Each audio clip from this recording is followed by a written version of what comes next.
जय जय राधा वल्लभ श्री हरिवंश, जय जय श्री वृंदावन श्री बन चंद, जय जय राधा।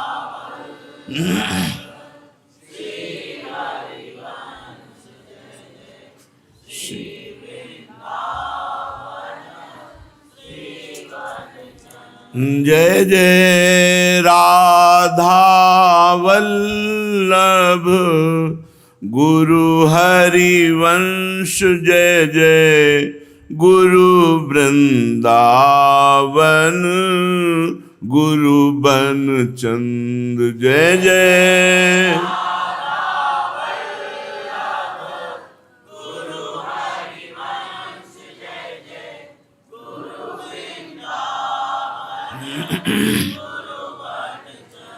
जय जय राधा वल्लभ श्री हरिवंश, जय जय श्री वृंदावन श्री बन चंद, जय जय राधा।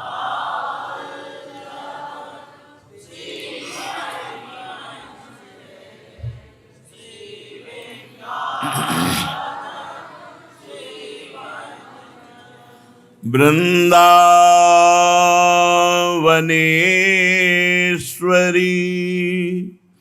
तवैव पदारविंदम प्रेमामृतैकमकरंद रसौघपूर्णम् हृद्यर्पितं मधुपते स्मरतापमूग्रं निर्वापयत् परम शीतलमाश्रयामि, परम शीतल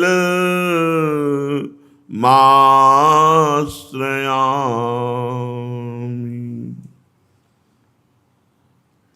परम सच्चिदानंद घन प्रेमानंद स्वरूप नवनिभृत निकुंज महामहिम परम पावन श्री वृंदावन धाम, श्री वृंदावन धाम के लाड़िले प्राणाराध्य प्राण प्रिय श्री युगल किशोर श्यामा श्याम जी, समस्त सहचरी वृंद, खग मृग पशु पंछी तरुलता यमुना रस रानी रजरानी, समस्त ब्रजवासी परिकर, प्रतिपल प्रयास है प्रभु मैं आपके समीप पहुंचूं, आपके समीप रहूं, पर जैसे तिनके को हवा उसके अनुसार नहीं चलने देती। वो विपरीत दिशा को यदि उड़ाना चाहे तो तिनके में कितना बल है। ऐसे हे हरि प्रयास है कि आपका चिंतन करूं, आपके सानिध्य में प्रतिपल रहूं, ऐसा अनुभव हो कि आप हमारे समीप हैं। पर आपकी प्रचंड माया विपरीत दिशा को ही ले जाती है। आपसे विपरीत दिशा है भोग, आपकी दिशा है योग। एक एक वृत्ति को रोक करके परमात्मा में लगाना इसे योग कहते हैं, और वृत्तियों को स्वतंत्र छोड़कर मनमानी भोग भोगना इसे विषय सेवन कहते हैं। ना चाहते हुए भी ये आपकी प्रचंड माया विषयों की तरफ ही ले जाती है। हे हरि, आप तो एक रस सच्चिदानंद घन हैं। आपकी कृपा कोर के बिना जैसे तिनके में कोई सामर्थ्य नहीं, ऐसे अपने में कोई सामर्थ्य नहीं कि आप तक पहुंच पाए। इसलिए आपकी कृपा कोर जरा सा आप माया को डांट दीजिए तो ऐसी उद्दंडता भरी आंधी ना चलावे जिससे हम आपसे विमुख रहें, आपसे दूर रहें। प्रयास करते हैं आप तक पहुंचने का और वो उतना ही दूर फेंक देती है। जैसे आग से जला हुआ जल में जाए, यदि जल में भी शांति न मिले तो कहां भाग के जाए। अमृत की चाह रखने वाले को विष मिले तो कब तक चलता रहेगा। ऐसे हे प्रभु आनंद सिंधु, आपके आनंद के लिए ही परमार्थ मार्ग का वर्ण करता है जीव। यदि बार बार उसे क्लेशों में डाल दिया जाए, अशांति बार बार दी जाए, बार बार परास्त कर दिया जाए, तो वो हार जाएगा, उत्साहहीन हो जाएगा। इसलिए हे नाथ, परमार्थ की प्रारंभिक वृत्ति भी आपके द्वारा दी होती है, मध्य भी आप ही हैं और पूर्णता भी आप ही हैं। पूर्णता आपसे ही होगी, तो आप कृपा करो। गोस्वामी जी कह रहे हैं, ज्यों ज्यों निकट भयो चाहो कृपालु, त्यों त्यों दूरी पर्यो हो। जब जब आपकी तरफ दौड़ो तब तब होश जब आता है तो लगता है कि बहुत कदम पीछे हो गया हूं। जो हमारी दौड़ है वो आपकी तरफ है, पर पता नहीं क्या हो जाता है कि वो दौड़ आपके सानिध्य का अनुभव न कराकर आपकी दूरी का अनुभव कराती है। ज्यों ज्यों निकट भयो चाहो कृपालु, त्यों त्यों दूरी पर्यो हो। तुम चहु जुग रस एक राम, होहु रावरो यद्यपि अघ अवगुणनी भर्यो हो।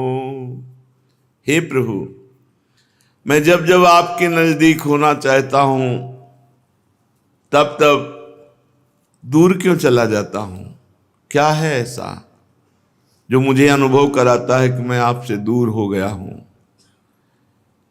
हे हरि, आप चारों युगों में सदा एक रस हैं,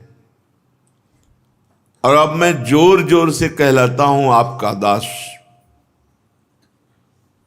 हूं कहावत सब कहत, मैं भी कहता हूं कि मैं सियाराम का दास हूं, और जगत भी कहता है।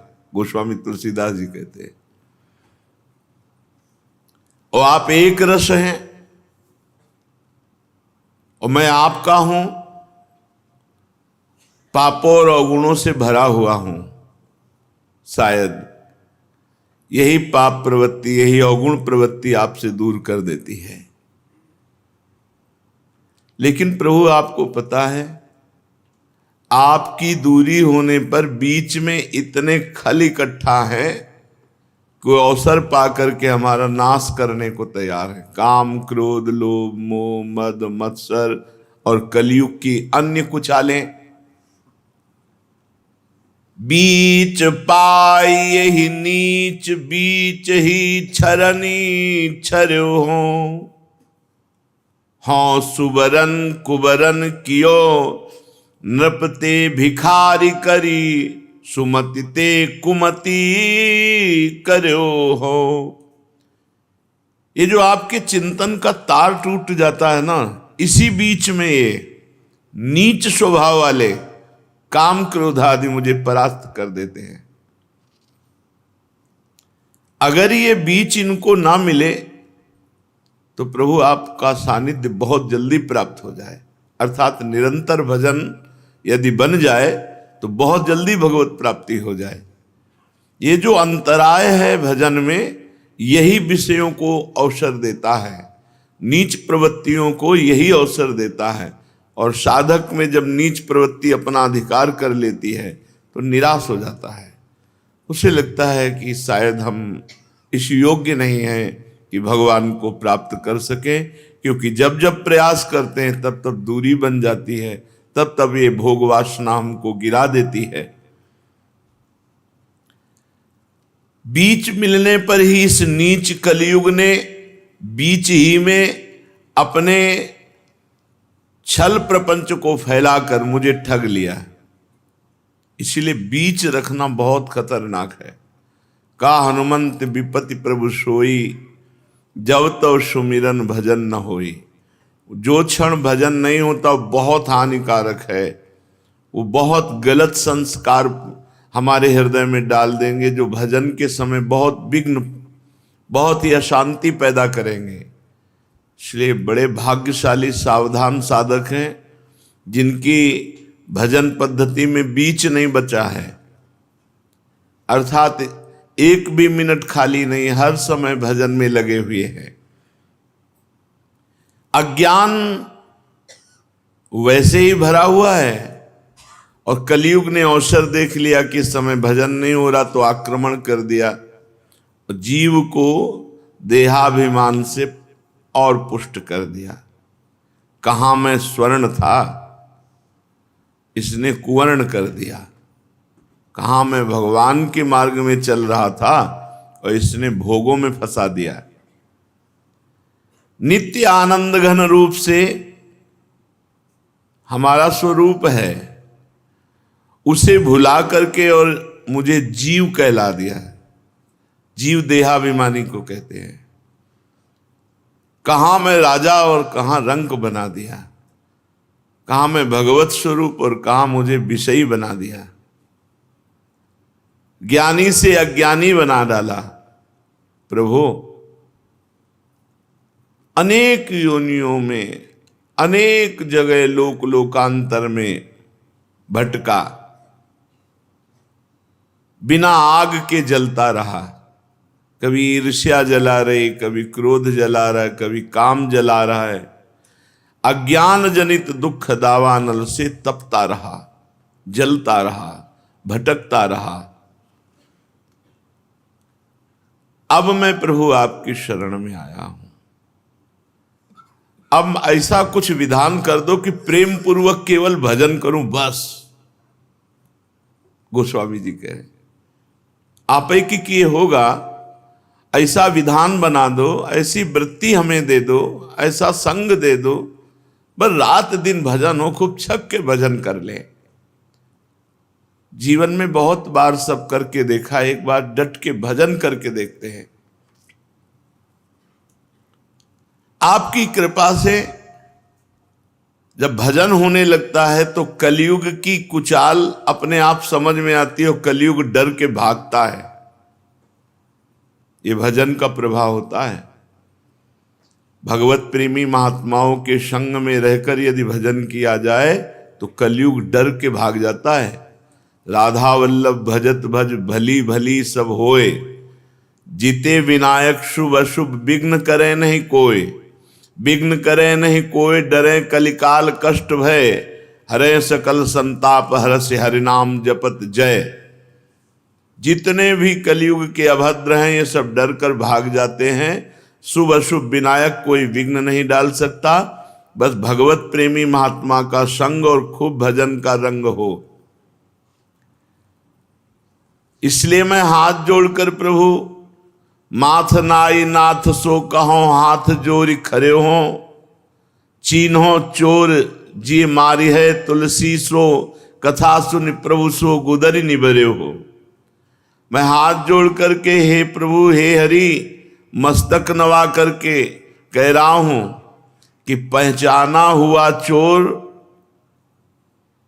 प्रायः छुप के आके मार ही डालता है, क्योंकि उसको हर हथकंडे पता है। हमारे घर के हर दरवाजे, कितनी छत है, कितनी ऊंचाई है, कौन कौन रहता है। जो पहचान का चोर होता है वो सफल हो जाता है। तो ये काम क्रोध लोभ मोह मद मत्सर ये सब पहचान के चोर हैं, हमारे घर में ही रहे हैं, हृदय में ही। इनको पता है इसमें कितनी दम है, इनको पता है इसको कैसे फुसलाकर परास्त करना है। तो प्रभु ये पहचाना हुआ चोर अपना दांव देख रहा है। इस बात से मैं डर रहा हूं स्वामी ये आपसे दूर कर देंगे। ये विकार, ये विषय सेवन, ये कलयुग की चाल, हे हरि आपसे दूर कर देंगे। स्वामी मेरी विनय सुनो और मुझे निश्चिंत कर दो। अब आप स्वयं वो व्यवस्था बना दो मेरे हृदय में कि आपके चिंतन के सिवा और कोई चिंतन ही ना रह जाए। बस इन चोरों का बल है चिंतन। यदि भगवत चिंतन रहित विषय चिंतन होने लगा मार डालेंगे, पूरा जीवन बर्बाद कर देंगे। पक्का समझिए, पूरा जीवन बर्बाद कर। ये अज्ञानी जीव नहीं समझ पा रहा, उसको लगता है बड़ा लाभ मिल गया, भगवान का मार्ग छूट गया, भोग मिल गए, ये बड़ा सौभाग्य, दुर्गति हो जाएगी। संसार का ये जो मायाकृत जाल है, ये ऐसा ही लुभावना है, और जहां फंसा जैसे मछली को चारा दिखाई देता है, कांटा नहीं, और जहां चारा में मुंह मारा तो कांटा फंसता है, अब वो तड़पती रहती, मरना ही पड़ेगा उसे। ऐसे ही जीव को विषय रूपी चारा दिखाई देता है, उसमें जो फांसी है वो नहीं दिखाई देती। विषय चुगा जिन चुगै मन, चुगत कछुक सुख होए, फिर फांसी ऐसी पड़े ते सम दुख न को। भारी दुख, बास तड़पते रहो, कोई निकलने का चांस ही नहीं, क्योंकि भगवान ने चांस दिया। और आप चिंतन न करके भोगों का चिंतन, भोगों की क्रियाओं का चिंतन, बड़ा दुर्भाग्य है जिसको भगवान के सिवा कोई अन्य आश्रय जागृत हो जाए, बड़ा दुर्भाग्य है। माता पिता का आश्रय, धन का आश्रय, भोग का आश्रय, रिश्ते नाते का आश्रय, या अन्य कोई आश्रय, अपनी तपस्या का आश्रय भी नहीं होना चाहिए, अपने भजन का भी आश्रय नहीं होना चाहिए। आज हो रहा है भजन, पता नहीं कल हो कि ना हो, लेकिन हम प्रभु के आश्रित हैं, तो भजन न होने पर भी भगवत प्राप्ति हो जाएगी। ये बात खास है। भरोसा यदि प्रभु का लिया है, तभी हरिराम व्यास जी कह रहे, काहू के बल भजन को काहू के आचार, व्यास भरोसे कुंवर के। हम तो सीधा लाडली जी का भरोसा, भजन बल से लाडली जी को प्राप्त कर लेंगे, ये भी भरोसा नहीं। हम अपने आचरण पवित्र कर लेंगे, ये भी भरोसा नहीं। भरोसा लाडली जी की कृपा का है, वो कृपालु कृपा करें तो हमारा सब भाव बन जाए, और वो कृपा ना करे तो हमसे कुछ नहीं बनेगा। हम आपके हैं इतना कह के पड़े रहेंगे, आपको छोड़ेंगे नहीं, आप हटाएं भी तो नहीं हटेंगे। प्रण करके आपको पकड़ लिया, आप छोड़ो भी तो नहीं छोड़ेंगे। ये बातें पकड़ो, नहीं तो बहुत बड़ी आंधी है माया की। बहुतों को देखा उड़ते हुए, ऐसे उड़ के बाहर गिरे जा करके कि दोबारा रेखा के अंतर्गत नहीं आए। वृंदावन उपासना की बात जाने दो, वासना के खेल से ही बाहर नहीं निकल पाए। पन करी हो हठी आज ते राम द्वार पर्यो हो। पन करी, प्रतिज्ञा करके, दृढ़ नियम लेकर, मैं प्रभु का हूं। ये हृदय में बैठाने की बातें हैं, जबान से कहने की नहीं, हृदय की है। पन करी हो हठी, हठ पूर्वक, आज ते राम द्वार पर्यो हो। आज से मैं भगवान के सहारे, भगवान के भरोसे हो गया। राम द्वार का तात्पर्य भरोसा है, भगवत भरोसे पे अपने जीवन को। बड़े भाग्यशाली जिनका जीवन भगवत भरोसे पे है, बड़े भाग्यशाली। बड़ा दुर्भाग्य जो इन नारकी वस्तुओं के भरोसे हमारा जीवन हो। दुर्भाग्य है, ये कोई अच्छी बात है? ये अच्छी बात थोड़ी है। बैंक बैलेंस के भरोसे होना, या भगत के भरोसे होना, भोगों के भरोसे होना, या किसी रिश्ते नाते के भरोसे होना, ये दुर्भाग्य है। सौभाग्य है सीधा जिसे भगवान का भरोसा है। बोले प्रण करके, इसीलिए प्रण करके, क्योंकि हवा आएगी बहुत जोर की, माया की, ले जाएगी। बहुत भगवान बचावें इस मोह फांस से। नहीं, बहुत बुरी ये मोह फांस है। 100 दिन का सत्संग और 1 मिनट का कुसंग बराबर कर देगा। 100 दिन का सत्संग उतना लाभ नहीं दे पाएगा जो 1 मिनट का कुसंग काम कर जाएगा, क्योंकि अनंत जन्मों से कुसंग में ही रहे हैं, इसलिए कुसंग का प्रभाव बहुत अधिक है। अभी समय है तो उद्दंडता कर लो, सुकृत का समय है, और जब दुष्कृत का परिणाम आएगा तो चाहे जितना पवित्र होकर गंगा जी में खड़े होकर जप करो, वो अपने कर्म को भोगवा के ही रहेगा। अपने लोग देख रहे हैं पूरा जीवन भगवान के मार्ग में, लेकिन जो जन्म जन्मांतर के पापों का परिणाम है वो एक एक भोगना पड़ रहा है। अवश्य में भोक्तव्यम, ये भगवान की वाणी है, अवश्य भोगना पड़ता है। वो भोगना में भगवान का आश्रय लिए हो तो सहयोग रहता है। जहां सूली लगनी थी वहां कांटा लग के काम बन जाता है, लेकिन लगेगा। और उस कांटे का भी दुख इसलिए नहीं होता कि जहां दुख होना होता है वो मन प्रभु में, तो प्रभु कृपा करके आनंद देते हैं मन को, तो दुख का भाव नहीं रह जाता। इसलिए बहुत सावधान इस मार्ग में प्रण करके चला जाता है। ऐसा भगवान का कृपा प्रसाद रहा, बस केवल भगवत प्राप्ति लक्ष्य, भगवत प्राप्ति। अभी अवसर है, तप कर लो, संयम कर लो, नियम में चल लो, खूब भजन कर लो। आगे जब शरीर स्वस्थ, माया का आक्रमण प्रबल, हो सकता है कि भगवत स्मरण करने का समय ही न मिले। सच्ची मान लीजिए, ऐसे ऐसे कष्ट आते हैं कि स्मरण ही नहीं रहता कि भगवान भी हैं क्या। उसी कष्ट में वो बस कर्म का भोग भोगता रहता है जीव।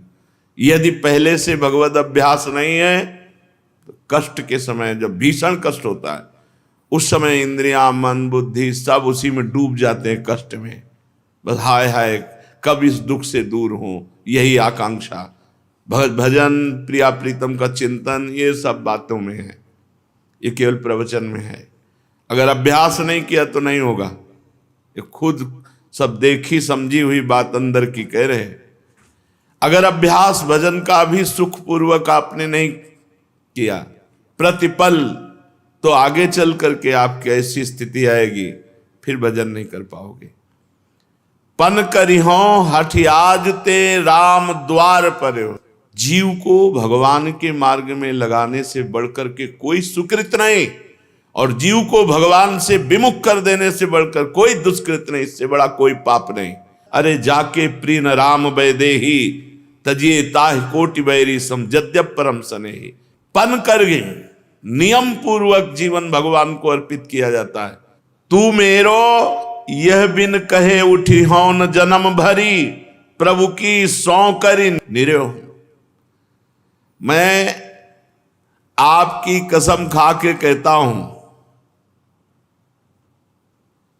जीवन भर इसी बात के लिए केवल पड़ा रहूंगा कि आप ये कहें कि तुलसी मेरा है।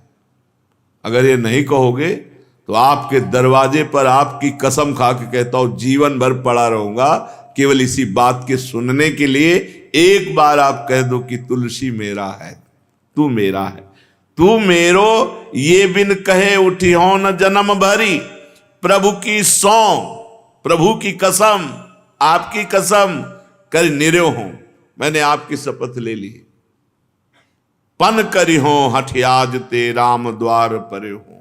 आज से मैं भगवान का हूं, किसी का अधिकार मेरे ऊपर नहीं। जन्म जन्म की बिगड़ी एक बात में बन जाती है, बस टिक गए प्रभु के चरणों में, पड़े हैं, सिद्ध हो जाएगा। पड़ा रहे तो सिद्ध हो जाएगा। ये मार्ग ऐसा है, जैसे गंडकी नदी का हर पत्थर शालिग्राम बन जाता है लुढ़कते लुढ़कते, नर्मदा जी का हर पत्थर शंकर बन जाता है, ऐसे परमार्थ का पथिक केवल पड़ा रहे परमार्थ मार्ग में तो पड़े पड़े वो सिद्ध हो जाएगा। ये भगवत मार्ग है।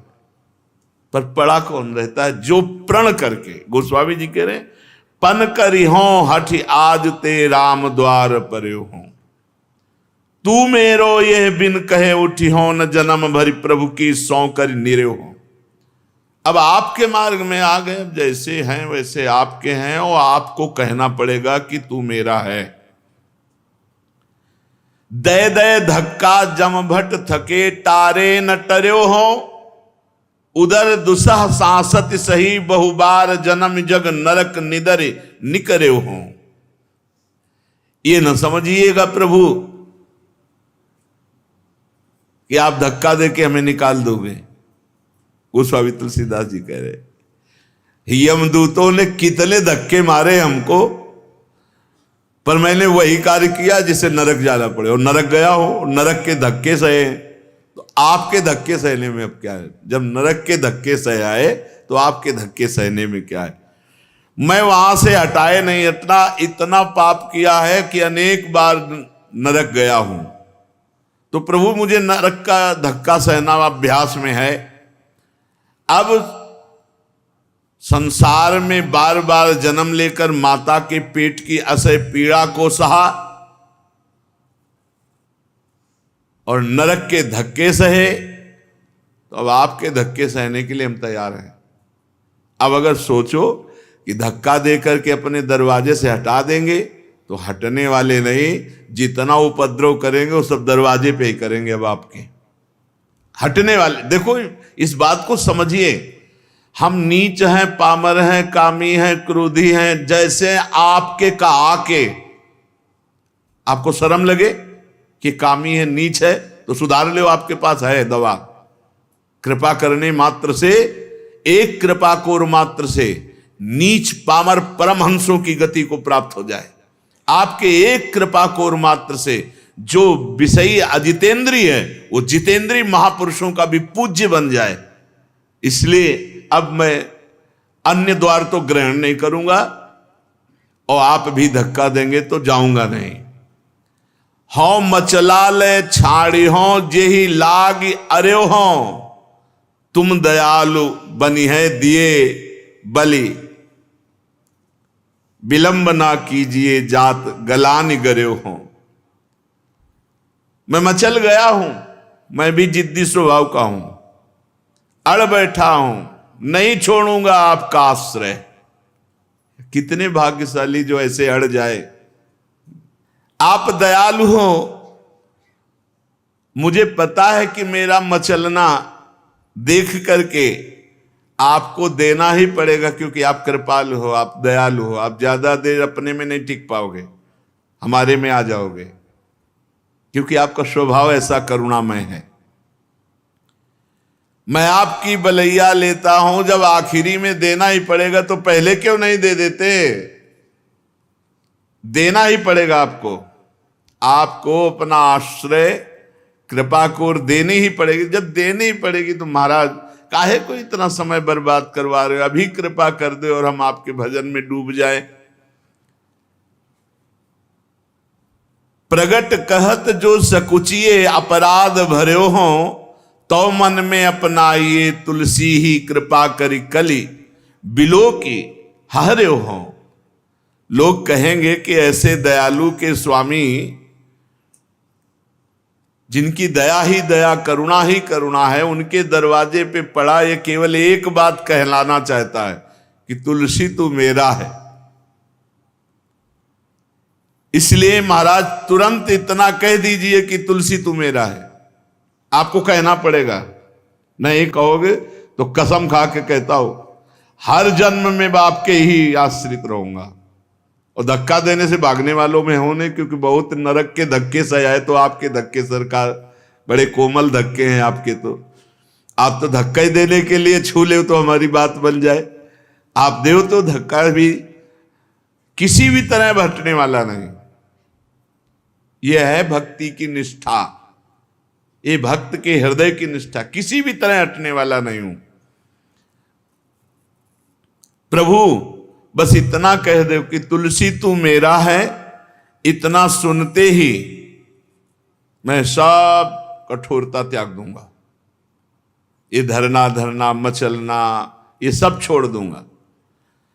अपराधों से भरा हूं, इस कारण यदि आपको लगता है कि सबके सामने कहने में बहुत नीच है, इस नीच को कहूं कि ये मेरा है, तो मेरे मन में आके कह दीजिए।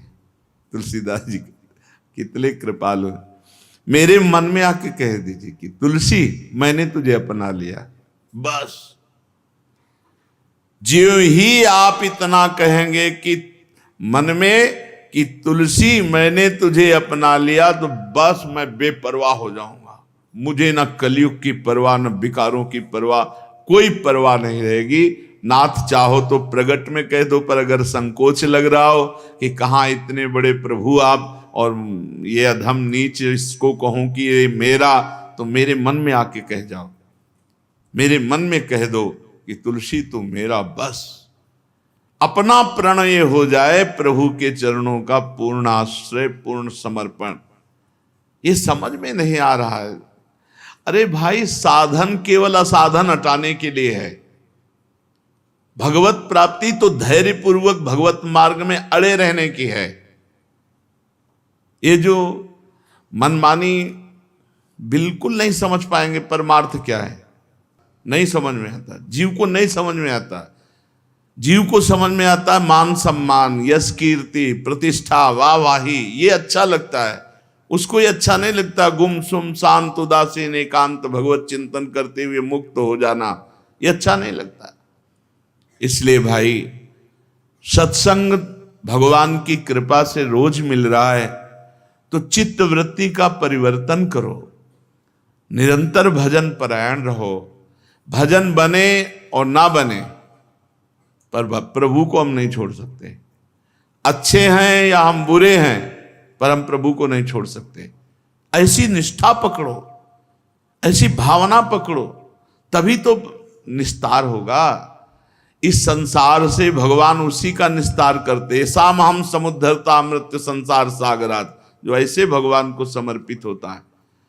लाख प्रलोभन आवे लेकिन आपको छोड़ दे, कैसे धिक्कार है बुद्धि को यार, बुद्धि को धिक्कार। कम से कम एक छोटे बच्चे जैसा मां से प्यार करता है, वैसे हम प्रभु से प्यार कर लें। कोई टाफी दिखावे तो वो मां की तरफ पहले देखेगा, मां की नजर टाइट तो फिर हाथ हटा ले, यद्यपि पूरा मन है टाफी लेने का, लेकिन वो ऐसे देखा मां की नजर टाइट है तो ऐसे हो गया। तो इतना कम से कम हम देख लें कि हरि गुरु की रुचि के अनुसार चलें। प्रभु को तो ना छोड़ पावे। प्रभु को छोड़ दिया तो खो जाओगे इस संसार रूपी मेले में, कोई नहीं तुम्हें बचा पाएगा। अनंत जीव ब्रह्मांड में भ्रमित हो रहे हैं। बढ़िया अवसर मिला है इस समय आवागमन रोकने का, बढ़िया अवसर मिला है। भगवद आश्रित होकर पड़ जाओ। सोच लो, हमारे अब पैर नहीं है, हम जा नहीं सकते, हमारे पैर नष्ट हो चुके, जो चलने वाले थे वो नष्ट हो चुके।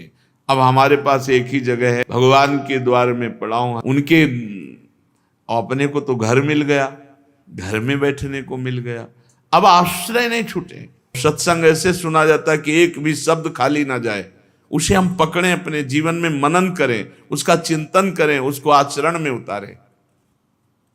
चलते हैं श्रीमद् भागवत महापुराण नवम स्कंद द्वितीय खंड।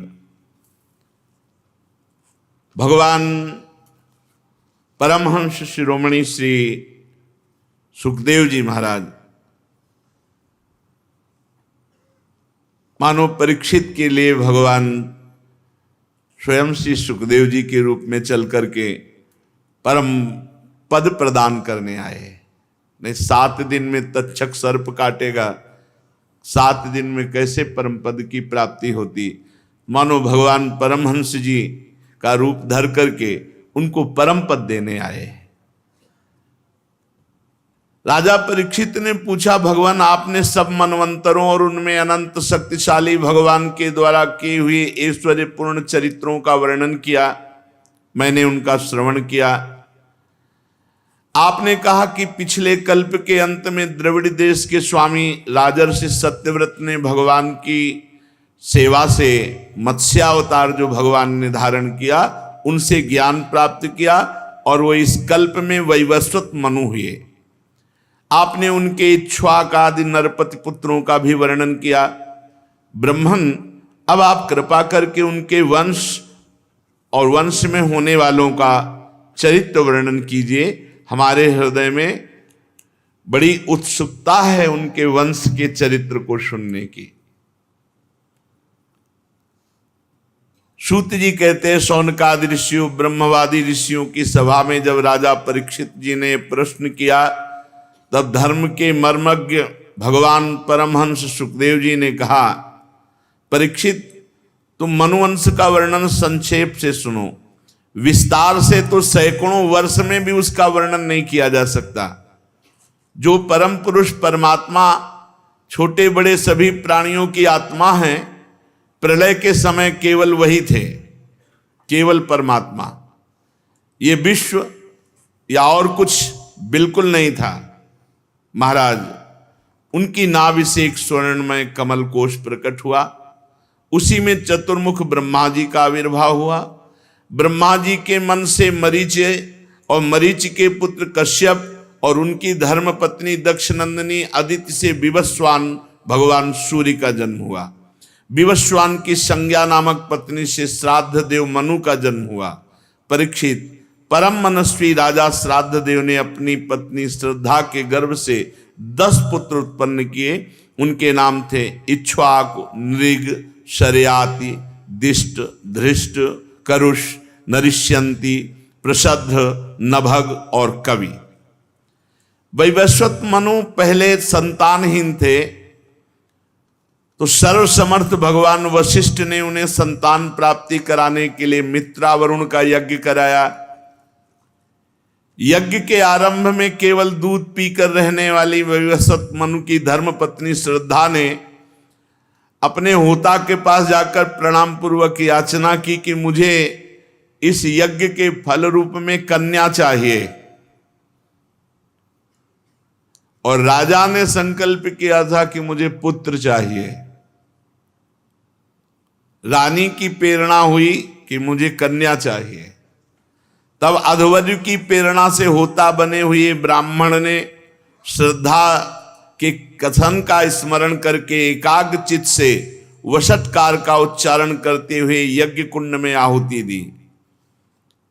जब होता इस प्रकार विपरीत कर्म किया, तब यज्ञ के फलस्वरूप पुत्र के स्थान पर इला नाम की कन्या हुई। उसे देख करके कुछ प्रसन्नता नहीं हुई मनु जी को, क्योंकि उन्होंने संकल्प किया था पुत्र हो। वशिष्ठ जी के पास गए और कहा, भगवान आप लोग ब्रह्मवादी हैं। ब्रह्मवादी का मतलब सत्य वचन। ये कर्म का विपरीत फल कैसे? हमने तो कर्म किया पुत्रेष्टि यज्ञ, पुत्र प्राप्त हो, फिर ये विपरीत कैसा है? इला नाम की कन्या कैसे? हमें बहुत दुख है। ऐसा विपरीत फल नहीं होना चाहिए था। आप लोग मंत्र के ज्ञाता हैं, पूर्ण मंत्र आपके अधीन हैं, आप जितेंद्रीय हैं, तपस्या के कारण निष्पाप हो चुके हैं, आप में असत्य बिल्कुल नहीं है, फिर उल्टा फल कैसा हो गया? वृद्ध प्रपितामह भगवान वशिष्ठ ने ध्यान किया और कहा, महाराज ये विपरीत संकल्प आपकी रानी के द्वारा कराया गया है। होता के विपरीत संकल्प से हमारा संकल्प ठीक ठीक पूरा नहीं हुआ।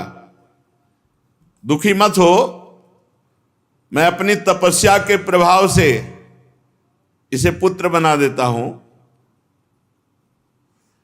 परम यशस्वी भगवान वशिष्ठ जी ने निश्चय किया और जो इला नाम की कन्या प्रकट हुई थी, उन्होंने भगवान नारायण को प्रसन्न किया। सर्वशक्तिमान भगवान श्री हरि ने संतुष्ट होकर कहा, जो तुम वरदान मांगोगे वो दे देंगे। तो उन्होंने कहा कि ये कन्या पुत्र बन जाए। तो तथास्तु भगवान के कहते ही वो इला नाम की कन्या सुद्युम्न नाम के श्रेष्ठ पुरुष के रूप में परिणित हो गई। अब प्रारब्ध का खेल होता है। महाराज सुद्युम्न ने एक दिन शिकार खेलने के लिए सिंधु देश के घोड़े पर सवार होकर अपने मंत्रियों के साथ वन में प्रवेश किया और हिरण का पीछा करते हुए उत्तर दिशा में आगे बढ़ गए। सुमेरु पर्वत की तलहटी के एक वन में चले गए। उनको पता नहीं था कि इस वन का प्रभाव है कि यहां कोई पुरुषत्व में नहीं रह सकता। वहां गौरी शंकर भगवान विहार करते हैं। उसमें प्रवेश करते ही सुद्युम्न ने देखा कि वो स्त्री बन गए, घोड़ी बन गए, और जितने मंत्री थे वो सब 9 युवतियां, घोड़ा घोड़ी पुरुष स्त्री। सुद्युम्न भी अपने को स्त्री रूप में उस वन के प्रवेश मात्र से, भगवान गौरी शंकर का नित्य विहार स्थल है, वहां माता जी ने ही ये बात कह रखी थी, इस वन में जो भी प्रवेश होगा वो स्त्री स्वरूप हो जाएगा। अब अपने अनुचरों को एक दूसरे को देखा तो सब 9 युवती बहुत उदास हो गए कि कैसे राज्य में प्रवेश करें। अब राजा रानी बन गए, मंत्री जो है वो भी 9 युवती बन गए, घोड़ा घोड़ी बन गए, और उस भूखंड का ऐसा प्रभाव। परीक्षित जी ने पूछा, महाराज ऐसा भूखंड का प्रभाव कैसे, किसने बना दिया, आप कृपा करके हमें उत्तर दीजिए, क्योंकि बड़ा कौतूहल हो रहा है। तो भगवान सुखदेव जी ने कहा, एक दिन भगवान शंकर के दर्शन करने के लिए बड़े बड़े व्रतधारी ऋषि मुनि अपने तेज से दिशाओं का अंधकार मिटाते हुए इस वन में प्रवेश किया। उस समय भगवान शंकर के वामांग में अंबा जी विराजमान थी।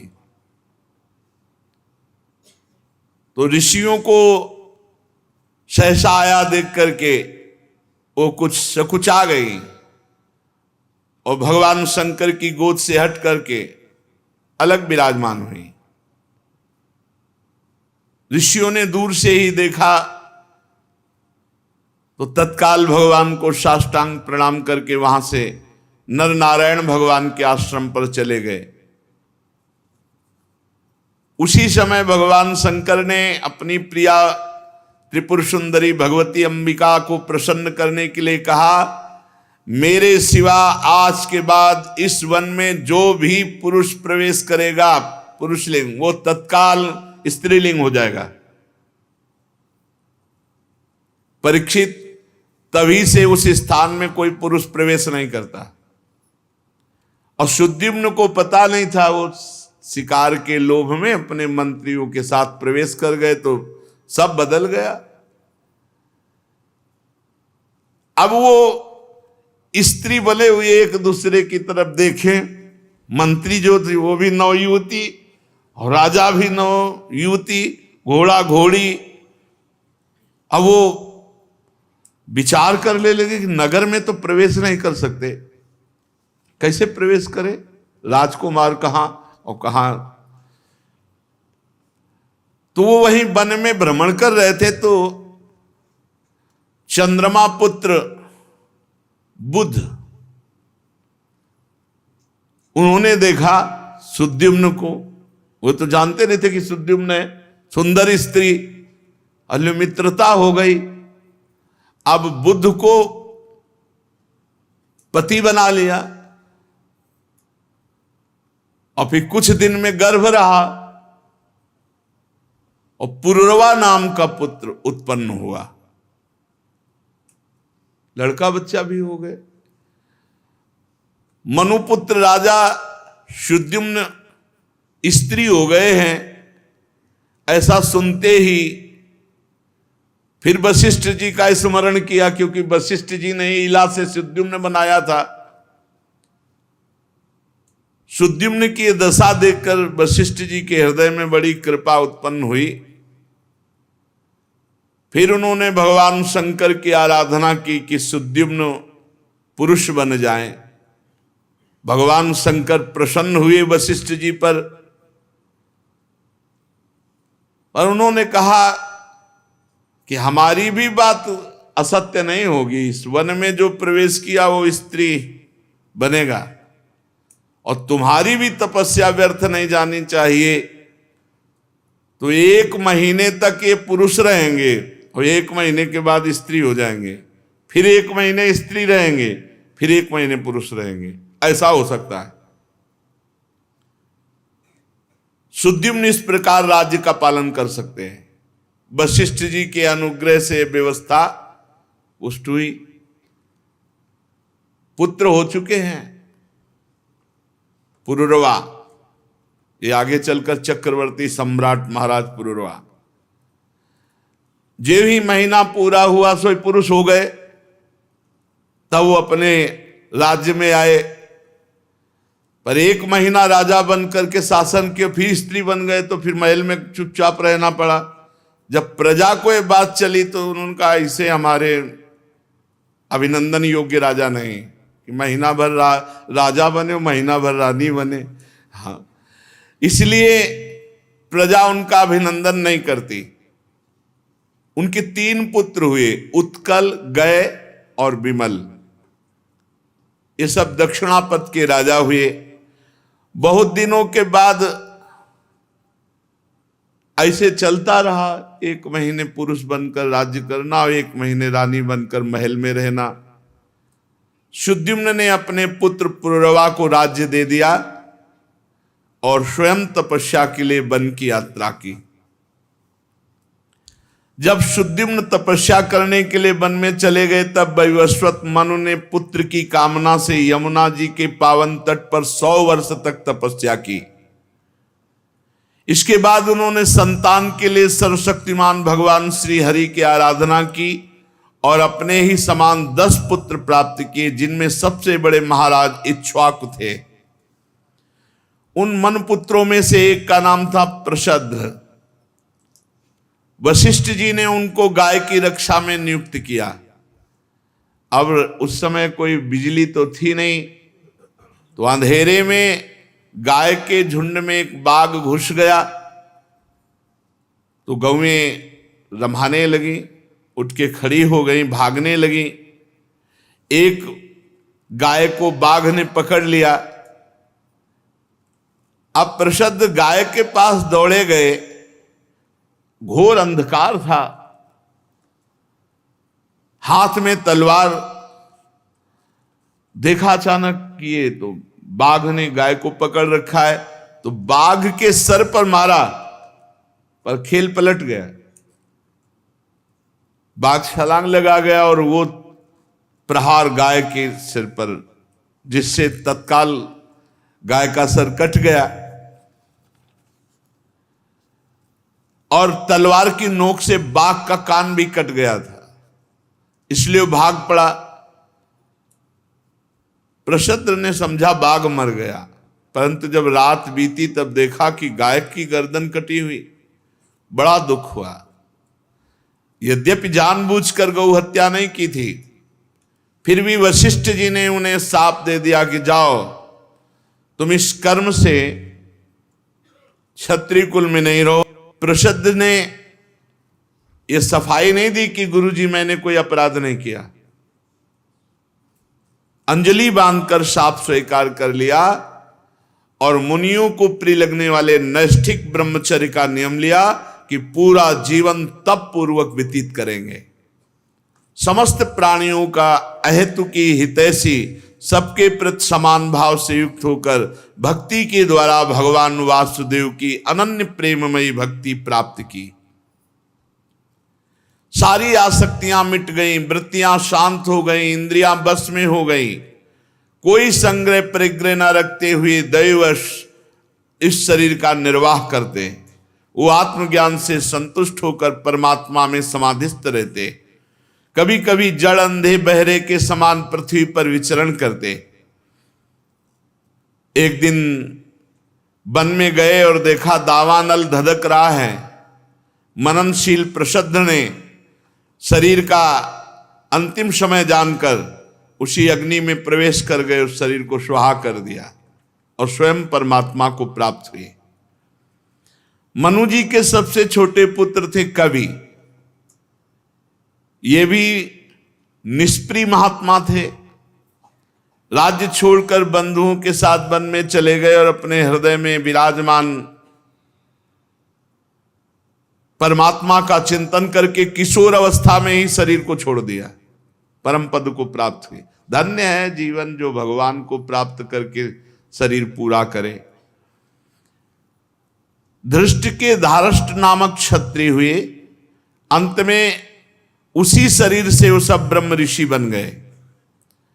नृग का पुत्र हुआ सुमति, उसका पुत्र भूत ज्योति, भूत ज्योति का पुत्र वसु, वसु का प्रतीक, प्रतीक का ओघवान, ओघवान के पुत्र का नाम भी ओघवान ही था। उनके एक ओघवती नाम की कन्या थी जिसका विवाह सुदर्शन से हुआ।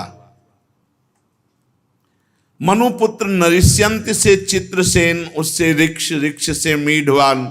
ये वंश का वर्णन महापुरुषों के है, जिससे इसी वंश से भगवान का अवतार होता है, इसी वंश में आगे चल करके। इसीलिए परम पावन उनके पितरों तक के नाम का स्मरण किया जाता है। वो कुल धन्य है जहां भगवान और भगवान के प्रेमी महाभागवत प्रकट होते हैं। परीक्षित, ब्राह्मणों का अग्निवेश्यायन गोत्र उन्हीं से चला है। इस प्रकार महाराज मनु के पुत्र दिष्ट का वंश, दिष्ट के पुत्र का नाम नाभाग, ये उस नाभाग से अलग है जिसका मैं आगे वर्णन करूंगा। अपने कर्म के कारण ये वैश्य भाव को प्राप्त हो गए। उनका पुत्र हुआ भलंद और उससे वत्स प्रीति, वत्स प्रीति का प्रांशु और प्रांशु का पुत्र प्रमति, प्रमति के खनित्र, खनित्र के चाक्षुष और उनके विवंशत हुए। विवंशत के पुत्र रंभ और रंभ के पुत्र खनिनेत्र, दोनों ही परम धार्मिक हुए। उनके पुत्र करंधम और करंधम के आविक्षित, महाराज परीक्षित, आविक्षित के पुत्र मरुत चक्रवर्ती सम्राट महाराज हुए। अंगिरा के पुत्र महायोगी संवर्त ऋषि ने महाराज मरुत का यज्ञ कराया था।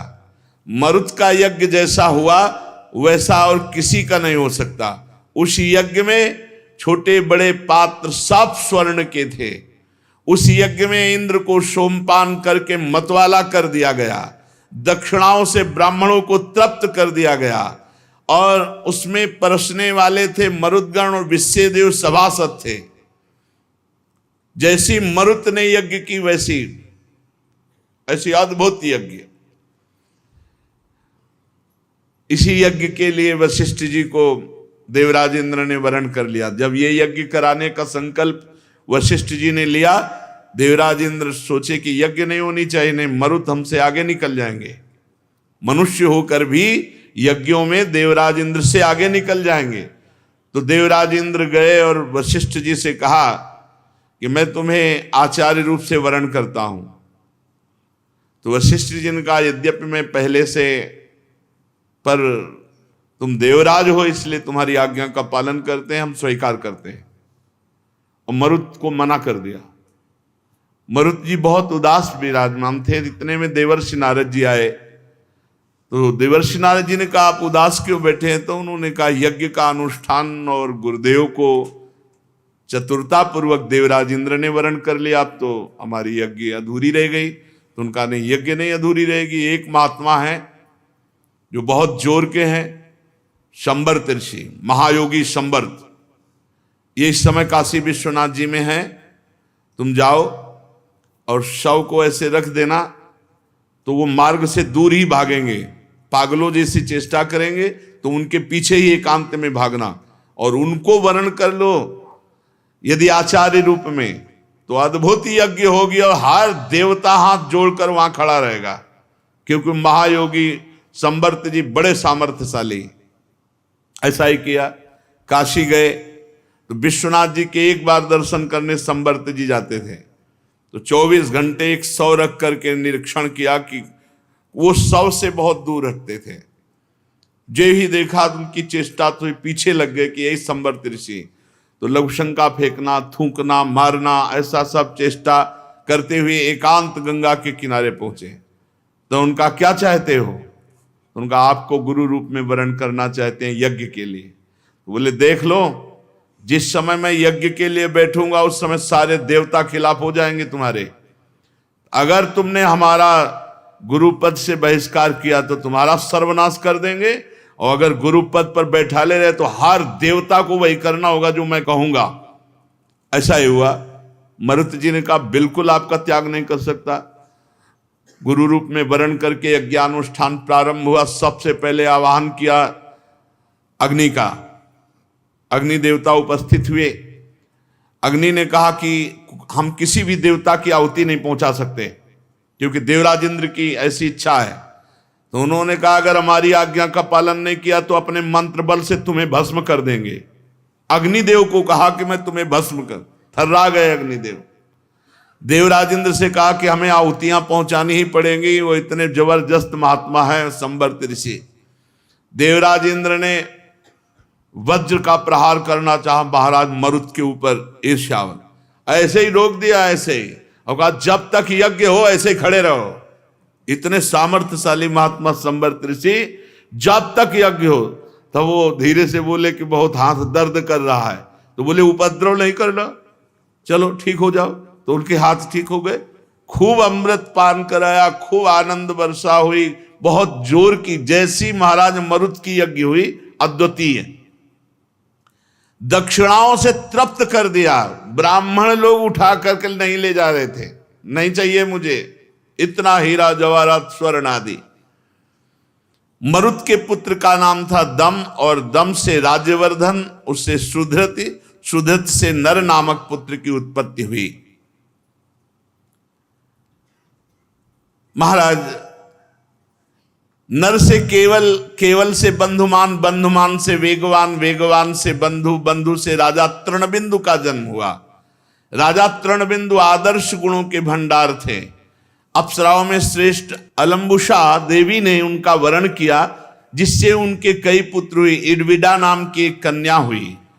मुनिवर विश्वस्त्रवा ने अपने योगेश्वर पिता पुलस्त जी से उत्तम विद्या प्राप्त करके इडविडा के गर्भ से लोकपाल कुबेर को जन्म दिया।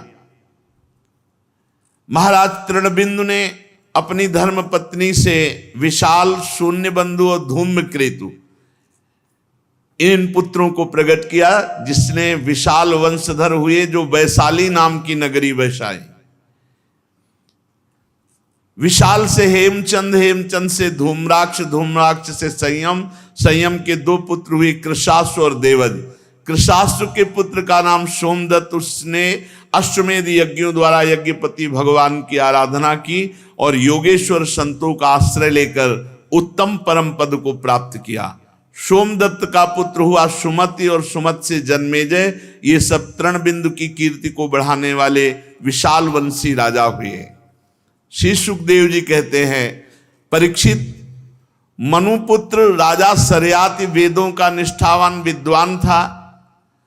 अंगिरा गोत्र के ऋषियों के यज्ञ में दूसरे दिन का कर्म बताया जो गया था। उसकी एक कमल लोचना कन्या थी, उनका नाम सुकन्या था। एक दिन राजा सरयाति अपनी कन्या को लेकर च्यवन ऋषि जी के आश्रम पर भ्रमण कर रहे थे, और सुकन्या अपनी सखियों के साथ वन में घूम घूम करके वृक्षों का, वन का सौंदर्य देख रही थी। तो एक जगह देखा कि बांबी, और उसमें दो ज्योतियां चमक रही। उसने सोचा कोई ये ऐसी धातु है, तो दो कांटे लेकर के उन ज्योतियों में ऐसे समझा कि निकाल लें इनको। और वो च्यवन ऋषि बैठे हुए थे तपस्या में, केवल आंखें खुली थी, दोनों कांटे आंखों में, दैवी की प्रेरणा। अब सुकन्या ने जब काटे उन, तो उनसे खून बह चला। अब तो घबरा के भाग गई कि हमें लगता है कोई अपराध बन गया, ये क्या था, किसी से कहा नहीं। अब च्यवन ऋषि ने पूरे सेना, राजा, सबके मलमूत्र बंद कर दिए। न लघु शंका न सोच, सब बंद। अब मलमूत्र रुक जाने के कारण सबको परेशानी, सब एक दूसरे से। फिर सैनिकों ने कहा, तब राजा ने कहा यही दशा तो हमारी भी है। तो बोले इसका मतलब कोई अपराध बन गया यहाँ। राजा ने कहा च्यवन ऋषि का आश्रम है, किसी से कोई अपराध बना? तो जो सुकन्या थी वो धीरे से कहा कि हमें लगता है हमसे अपराध बन गया, क्योंकि एक दीमक में 2 ज्योतियां चमक रही थी, तो उसको निकालने के लिए हमने कांटे का प्रयोग किया, उससे खून बना रहे। बोले दीमक नहीं, वो च्यवन ऋषि थे। चलो नजदीक ले गए, प्रार्थना की, महाराज क्षमा करो, इस कन्या को कुछ पता नहीं था। च्यवन ऋषि ने कहा हम तभी क्षमा करेंगे जब कन्या हमको दे दोगे। अपनी कन्या दो। आवाज बांबी से हट, यही भगवान की बहुत विचित्र लीला है। च्यवन मुनि का अभिप्राय समझकर राजा ने सुकन्या से कहा चुपचाप स्वीकार करो इनको पति रूप में, पूरे मलमूत्र बंद है सबके। महाराज अब ऐसे कैसे कहते, इसीलिए आंख खोल लियो, ये सब विधान बनवा दिया। अपनी कन्या को अर्पित कर दिया, खोल दिए सबके मलमूत्र। बड़ी सावधानी से कहा कि तुरंत अब कन्या देकर निपट गए, चलो आश्रम से सब, कोई अपराध न बन जाए ऋषि का। अब परम क्रोधी महान तपस्वी, और कहां वो राजकुमारी सुकन्या, पर पति रूप में वरण कर लिया तो रात दिन हाथ जोड़े केवल सेवा में खड़ी रहती, मनोवृत्ति ताड़ती रहती कि हमारे पति की क्या मनोवृत्ति, उसी के अनुसार वर्ताव करती। कुछ समय व्यतीत होने पर दोनों अश्विनी कुमार देवताओं के जो वैद्य हैं वो आश्रम में पधारे च्यवन ऋषि के। च्यवन मुनि ने उनका यथोचित सत्कार किया, कहा आप दोनों समर्थ हैं, हमने ब्याह किया है पर हड्डी हड्डी हमारे शरीर में है, बूढ़े हो गए हैं, ब्याह लायक बना दो। अब वो तो देवताओं के वैद्य हैं, मेरा रूप ऐसा होना चाहिए कि इसको संकोच हो रहा है। पति तो बना लिया, लेकिन अब ये राजकुमारी और कहां तपस्वी शरीर, तो ये स्त्री क्या त्रिभुवन की कोई भी स्त्री देखे तो मेरे पे आकर्षण हो जाए, ऐसा सुंदर रूप बना दो। अब वो देवताओं के वैद्य, तो उन्होंने कहा कि जैसी आप आज्ञा करते हैं वैसा मैं कर दूंगा। तो उन्होंने कहा हम आपको देवताओं के यज्ञ भाग में सोमपान करने का अधिकारी बना देंगे। च्यवन ऋषि ने कहा, बात हो गई। वैद्य शिरोमणि अश्विनी कुमार ने महर्षि च्यवन का अभिनंदन किया। इसके बाद मंत्रों से अभिषिक्त करके कुंड बनाया और कहा आप स्नान कीजिए।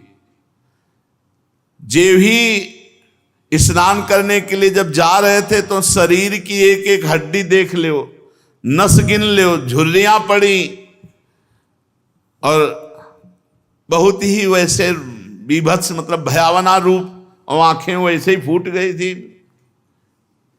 तभी तो अब जब कुंड में प्रवेश किया तो दिव्य नेत्र, तेजोमय रूप, और एक नहीं 3 निकले, क्योंकि अश्विनी कुमार भी साथ में, जैसे 3 पुरुष एक जैसे एकदम, तीनों के ही कमलों की माला, कुंडल, सुंदर वस्त्र पहने एक से, और ऐसे तीनों रूप कि त्रिभुवन की कोई भी स्त्री देखे तो लुभायमान हो जाए।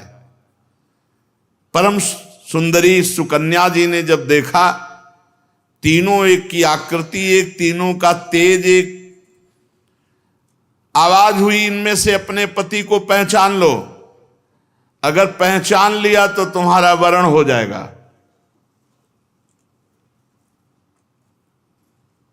तो विचार किया कि कैसे कैसे पहचाने, तीनों तो एक जैसे है। तब उन्होंने मन से देव वैद्य अश्विनी कुमार की शरण ली कि आप ही पहचान मुझे बता सकते हो, मैं अपने पति के सिवा किसी की तरफ देखना भी पसंद नहीं करूंगी, आप मुझे बताओ मेरे तीनों में से मेरे पति कौन है। तो अश्विनी कुमार ने इशारा कर दिया, मध्य में उनके पति च्यवन ऋषि देव स्वरूप अपने पति के चरणों में मस्तक रख दिया। बहुत प्रसन्न हुए च्यवन ऋषि। च्यवन मुनि से आज्ञा लेकर के विमान पर बैठ करके देववैद्य चले गए। उसी समय राजा सरियात च्यवन मुनि के आश्रम पर आए और वहां उन्होंने देखा कि एक तेजस्वी देव पुरुष की सेवा कर रही सुकन्या। सुकन्या ने देखा पिताश्री आए तो दौड़कर प्रणाम किया। उन्होंने कहा, दूर दुष्टे, मैं कभी ऐसा नहीं सोच सकता था कि मेरी ऐसी संतान हो सकती है जो ब्रह्म ऋषि का त्याग करके किसी जवान देव पुरुष की आराधना कर रही।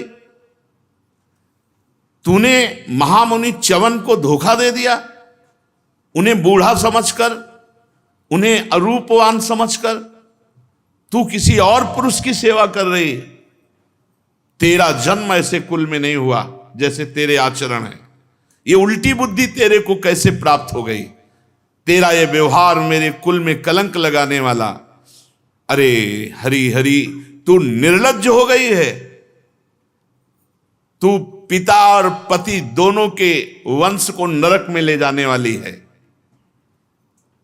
तो सुकन्या मुस्कुरा दिए और बोले, पिताश्री, मैं किसी और के समीप नहीं हूं, ये आपके जामाता स्वयं भृगुनंदन महर्षि च्यवन जी ही हैं।